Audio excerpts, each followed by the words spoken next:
Assalamualaikum warahmatullahi wabarakatuh. Saya Nabila Kamalia Putri. Saya Zahra Anidia Paramesti. Saya Dina Sobahamila. Saya Junata Yudhiyah Nasi. Saya Raihan. Saya Hans Christian. Berikut ini adalah video bentuk negara Singapura dari kelompok kami.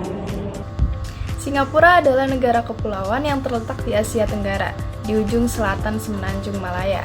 Singapura dipimpin oleh seorang presiden sebagai kepala negara dan seorang perdana menteri sebagai kepala pemerintahan. Negara ini terdiri dari satu pulau utama, yaitu Pulau Singapura, serta 63 pulau kecil lainnya. Bentuk negaranya adalah republik dengan luas wilayah yang relatif kecil, hanya sekitar 728,6 km persegi, menjadikannya salah satu negara terkecil di dunia. Letaknya yang strategis di jalur pelayaran internasional menjadikannya sebagai pusat perdagangan dan transportasi global.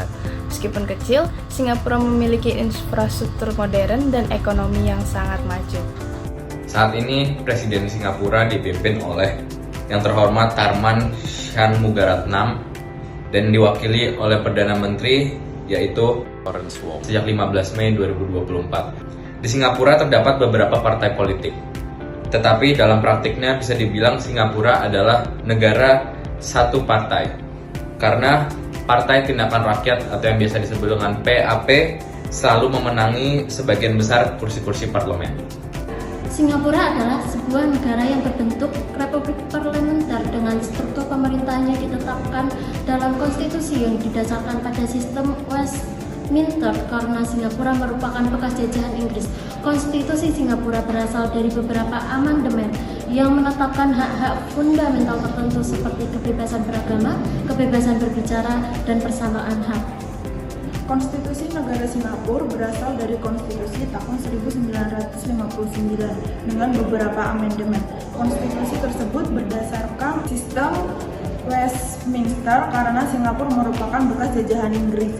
Konstitusi Singapura menetapkan hak-hak fundamental tertentu seperti kebebasan beragama, kebebasan berbicara, dan persamaan hak.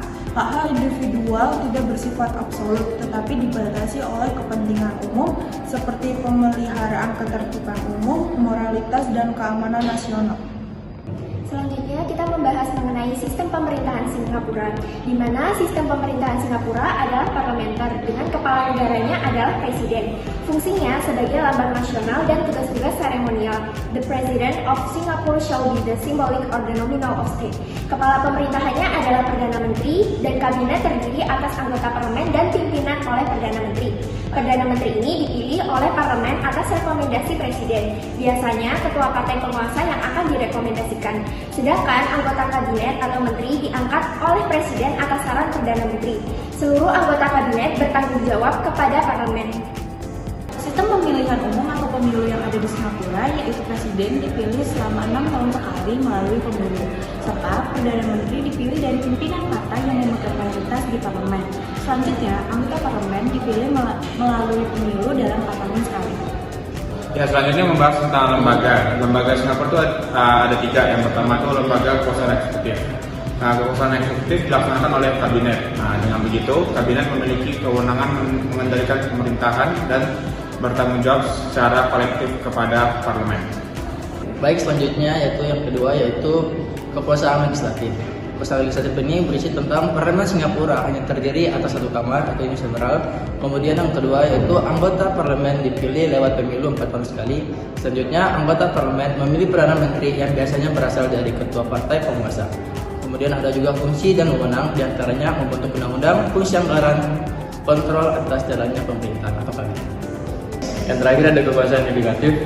Pertama, kekuasaan yudikatif dipegang oleh Mahkamah Agung. Kedua, MA terdiri atas pengadilan banding dan pengadilan tinggi. Ketiga, pengadilan banding mengurus banding pidana dan perdata. Keempat, pengadilan tinggi mengurus pidana dan yurisdiksi sipil. Yang kelima, ketua hakim, hukum banding, komisaris yudisial, dan hakim pengadilan tinggi ditunjuk oleh presiden atas rekomendasi Perdana Menteri. Sekian dari kami. Wassalamualaikum warahmatullahi wabarakatuh.